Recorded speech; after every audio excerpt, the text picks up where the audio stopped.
ओम ओम नमो भगवते वासुदेवाय नमो दिव्य महादिव्य शिवाय सत्यम नमो नमो प्रगते भद्राय नेता प्रणतात्म सज्जनों, आप देख रहे हैं हमारे अनंत पत्र न्यूज चैनल पर श्री वामन महापुराण की कथा। आज की कथा है बलि का पितामह प्रहलाद से प्रश्न है। और प्रहलाद का आदित्य के गर्भ में वामनागमन एवं विष्णु महिमा का कथन तथा उनकी स्तुति स्तवन है। सीधा चलते हैं कथा की तरफ। लोमहर्षणुवाच निस्तेजसो सुरान् दृष्ट्वा समस्तान् सुरेश्वरः प्रहलादमथ प्रपच्छ बलिरात्म पितामहम्।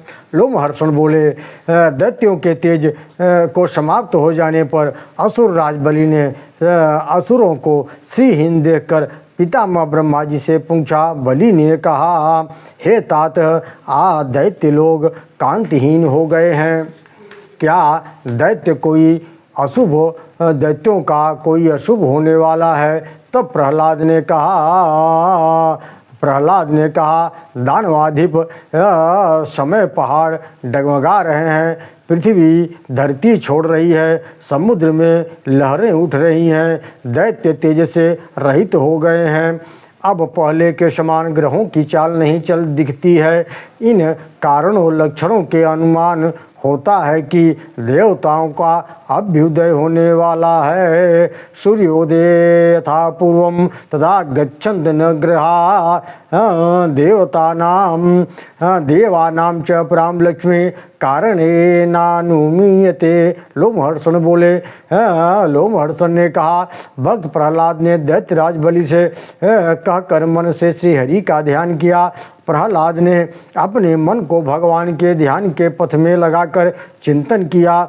जैसा कि भगवान स्वरूप हैं, उन्होंने उस समय चिंतन करते समय आदित्य की कोख में वामन के रूप में भगवान को देखा। उनके भीतर वसुओं, रुद्रों, दोनों अश्विनी कुमारों, मरुतों, शांध्यों, विश्वदेवों, आदित्यों, गंधर्वों, नागों, राक्षसों तथा अपने पुत्र विरोचन एवं असुर नायक बलि, जम्भ, कुजम्भ, नरक, बाण तथा इस प्रकार के दूसरे बहुत से असुरों एवं अपने को और पृथ्वी, आकाश, वायु, जल, अग्नि, समुद्रों, पर्वतों, नदियों, द्वीपों, सुरों, पशुओं, भू संपत्तियों, पक्षियों, संपूर्ण मनुष्यों, सर कने वाले जीवों, समस्त लोकों के सृष्टा ब्रह्मा, शिव, ग्रहों, नक्षत्रों, ताराओं, दक्ष आदि प्रजापतियों को भी देखा।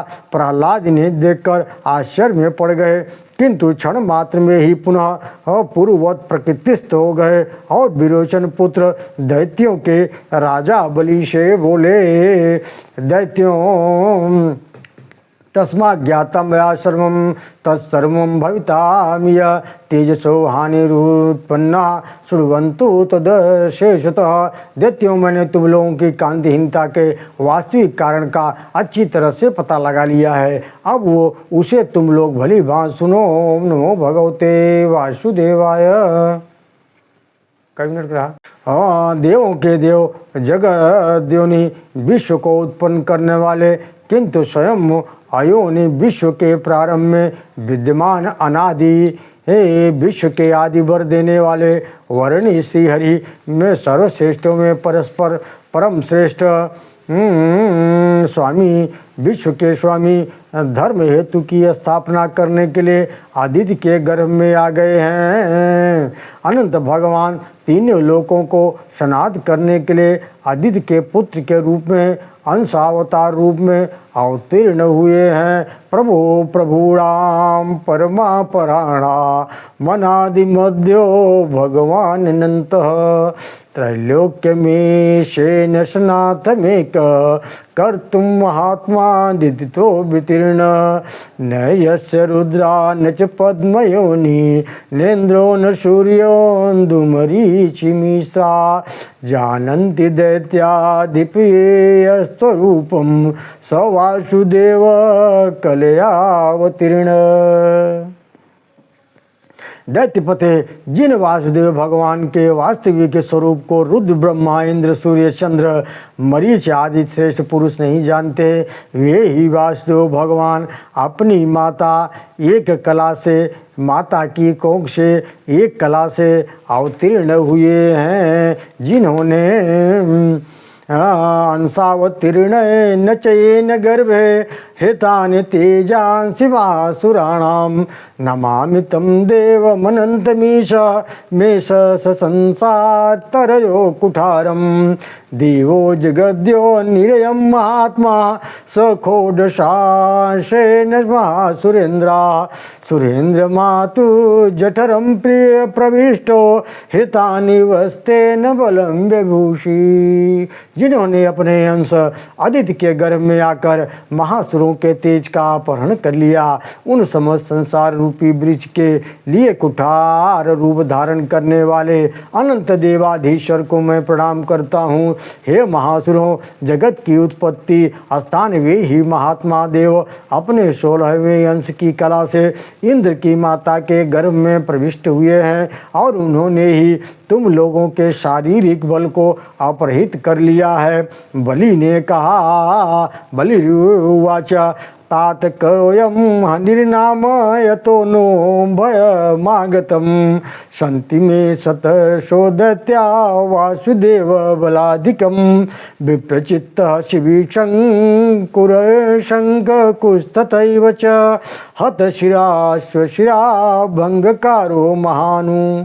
बलि ने कहा, तात जिनसे हम सबको डर है वे हरि कौन हैं? हमारे पास वासुदेव से अधिक शक्तिशाली सैकड़ों दैत्य हैं। सभी महाबलवान महापराक्रमी पृथ्वी भार को धारण करने में समर्थ हैं। कृष्ण तो हमारे इन बलवान दैत्यों में से पृथक पृथक एक एक के आधे बल के समान भी नहीं है। हर्षणुवाच लोमहर्षणुवाच पौत्रस्ते दद्वच श्रुत्वा प्रह्लादो दैत्य सत्तमं सक्रोधश्च बलिप्राह वैकुंठाक्षेपवादिनम्। लोमहर्षण ने कहा, अपने पौत्र की इस उक्ति को सुनकर दैत्य श्रेष्ठ प्रहलाद क्रुद्ध हो गए और भगवान की निंदा करने वाले बलि से बोले, बलि तेरे जैसे विवेकहीन एवं दुर्बुद्धि राजा के साथ से सारे दैत्य दानव मारे जाएंगे। हे पाप को ही सोचने वाले पाप बुद्धि, तुम्हारे सिवा ऐसा कौन है जो देवाधिदेव महाभाग अजय एवं सर्वव्यापी वासुदेव को इस तरह कहेगा? उनके विषय में विनाश की ओर चलने वाले विवेकहीन मूर्ख, इंद्रियों के गुलाम, वृद्धों के आदेशों का उल्लंघन करने वाले तुम्हारी अपेक्षा कौन ऐसा कह सकेगा? मैं सोचनी हूँ जिसके घर में तुम्हारा अधम पिता उत्पन्न हुआ, जिसका तुम्हारे जैसा देव विष्णु का तिरस्कार करने वाला पुत्र है। तुम भी यह जानते हो कि मुझे यह मेरी देह भी कृष्ण से अधिक प्रिय नहीं है।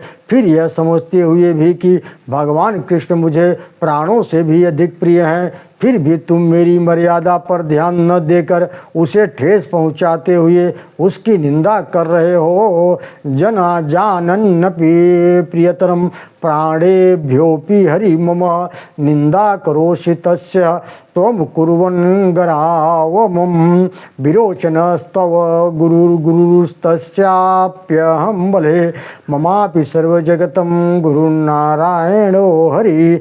बलि तुम्हारा गुरु पिता विरोचन है, उसका गुरु पिता मैं हूँ तथा मेरे भी गुरु संपूर्ण जगत के स्वामी भगवान श्री नारायण श्री हरि हैं। जिस कारण तुम विष्णु की निंदा कर रहे हो, इस कारण तुम यही ऐश्वर्य से भ्रष्ट हो जाओगे। बलि वे प्रभु जनार्दन देव जगत के स्वामी हैं। इस विषय में मेरा गुरु अर्थात मैं भक्तिमान हूँ, यह विचार कर तुम मेरी अवहेलना नहीं करनी चाहिए थी। जगत गुरु की निंदा करने वाले तुमने मेरी इतनी भी अपेक्षा नहीं की।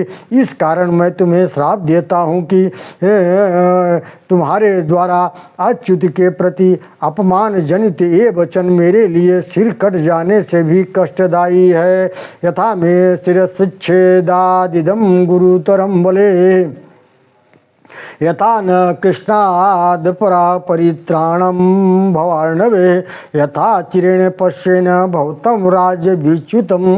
तुम्हारे द्वारा अच्युत के प्रति अपमानजनक वचन मेरे लिए सिद्ध कर जाने से भी अधिक कष्टकारी है। अतः तुम राज्य से भ्रष्ट होकर गिर जाओ। भवसागर में भगवान विष्णु को छोड़कर दूसरा कोई रक्षक नहीं है। अतः शीघ्र ही मैं तुम्हें राज्य से भ्रष्ट हुआ देखूंगा। ओम नमो भगवते वासुदेवाय।